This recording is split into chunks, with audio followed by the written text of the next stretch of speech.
అందరికీ నమస్కారం అండి. మన యొక్క ఎస్‌డిబి స్టడీ సర్కిల్ ద్వారా ఈరోజు వెలువడినటువంటి ఒక ప్రత్యేకమైనటువంటి జియో గురించి ఒక చిన్న విశ్లేషణ చేసుకోవచ్చు.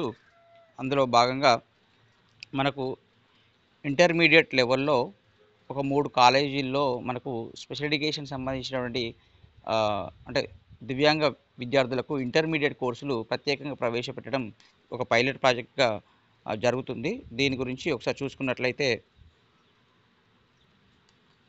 మనకు director of intermediate education Telangana నుంచి నిన్న ప్రొసీడింగ్స్ అనేటువంటివి వెలువడడం జరిగింది. అందులో భాగంగా మనకు government junior college Vidyanagar Hyderabad district and government junior college Saroor Nagar Rangareddy district, government junior college Qutbullapur Medchal Malkajgiri districts అనేటువంటివి ఈ 3 ఇంటర్మీడియట్ కాలేజెస్ పైలట్ ప్రాజెక్ట్ కింద సెలెక్ట్ కావడం జరిగింది. ఈ పైలట్ ప్రాజెక్ట్లో భాగంగా మనకు చిల్డ్రన్ విత్ స్పెషల్ నీడ్స్కి సిడబ్ల్యూఎస్ఎన్ పిల్లలకు ఇంటర్మీడియట్ లెవెల్లో ప్రత్యేకమైనటువంటి ఒక స్పెషల్ హెచ్ఈసి గ్రూప్ని ఏర్పాటు చేయడం జరుగుతుంది, especially for children with special needs.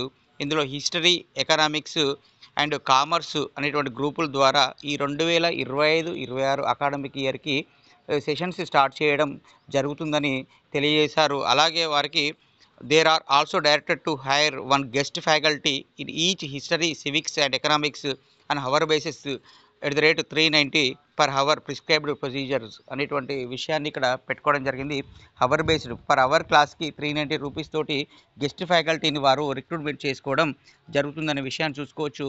ఇది మనకు ఒక రకంగా చూసుకున్నట్లయితే ఇప్పుడు ప్రస్తుతం ఉన్నటువంటి ఎస్ఎస్ సమగ్ర శిక్ష ద్వారా అందుతున్న సేవలకు అదనంగా మనకు 10th క్లాస్ వరకు చేసినా కూడా మనకు ఉన్నటువంటి అవైలబిలిటీ మోడల్ స్కూల్స్ ఇతరత్ర ఎన్ఐఓఎస్ ఉన్నా కూడా చాలామంది డ్రాప్ అవుట్ అయ్యే అవకాశం కనబడుతున్న కాలంలో ఇప్పుడు ఒక పైలట్ ప్రాజెక్ట్ కింద ఇంటర్మీడియట్ లెవెల్లో ప్రత్యేకమైనటువంటి గ్రూప్స్ ఏర్పాటు చేయడం, అది ప్రత్యేక అవసరాలుగా విద్యార్థులకు అనేటువంటిది ఒక అభినందనీయం ఈ రాష్ట్ర ప్రభుత్వం వారు చేస్తున్నారు.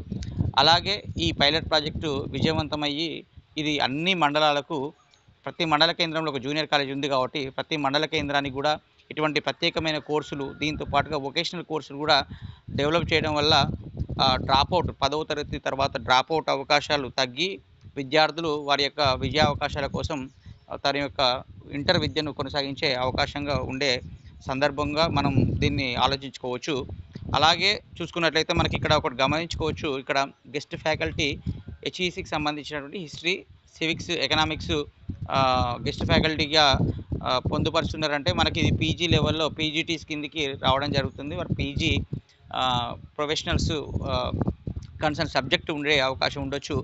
ఎలాగైతే మనకు రిహాబిలిటేషన్ కౌన్సిల్ ఆఫ్ ఇండియా వారు చెప్పారు, స్పెషల్ ఎడ్యుకేషన్ పిల్లలకి ప్రత్యేకమైనటువంటి పిల్లలకి మనం బోధించాలి అని అంటే రిహాబిలిటేషన్ కౌన్సిల్ ఆఫ్ ఇండియా నుంచి వారు రిజిస్టర్డ్ ప్రొఫెషనల్స్ మాత్రమే ఉండాలి అని చెప్పడం జరిగింది. కావున మరి ఇక్కడ ఈ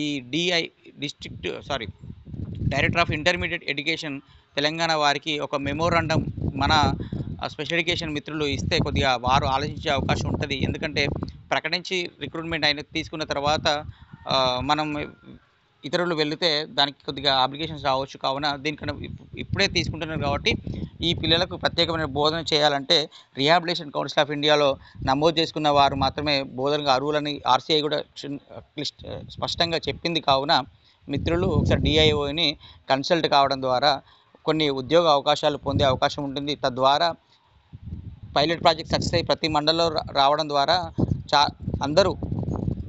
అందరూ స్పెషల్ ఎడ్యుకేటర్స్కి కూడా కొంచెం ఉద్యోగ అవకాశాలు మెరుగుపరిచే అవకాశం ఉంటుంది.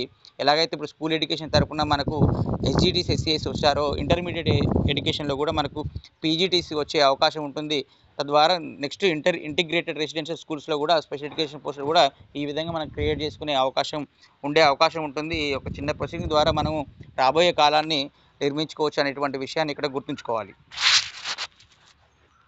దీనికి సంబంధించి ఇక్కడ మనకు బడ్జెట్ అనేటువంటిది కూడా శాంక్షన్ చేయడం జరిగింది. 19,96,160 రూపీస్ని వారు శాంక్షన్ చేయడం జరిగింది. ఇది Samagra Shiksha are from the approved budget for the Telangana board of intermediate education, అంటే సమగ్ర శిక్ష నుంచి లేదా from Telangana board of intermediate education నుంచి బడ్జెట్ అలొకేషన్ చేసుకోమన్నారు. మళ్ళీ transfer funds from BIE construction of buildings additional accommodation furniture to government junior college. అంటే already establishment అయిన ఆ 3 government junior కాలేజీలో మనకు ఈ బారియర్ ఫ్రీ ఎన్వైరన్మెంట్కి సంబంధించినటువంటి బిఐఈ కన్స్ట్రక్షన్స్,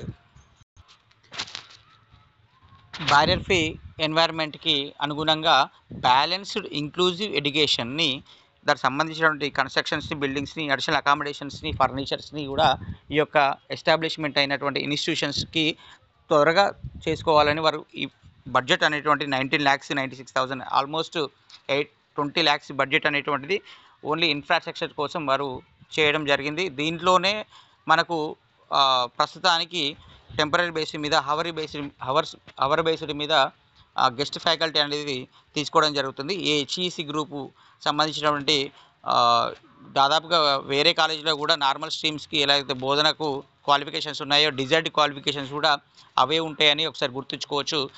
మ్యాక్సిమం మనకు పీజీ అనేటువంటిది పీజీటీస్కి పీజీ అనేటువంటిది క్వాలిఫికేషన్గా ఉంటుంది.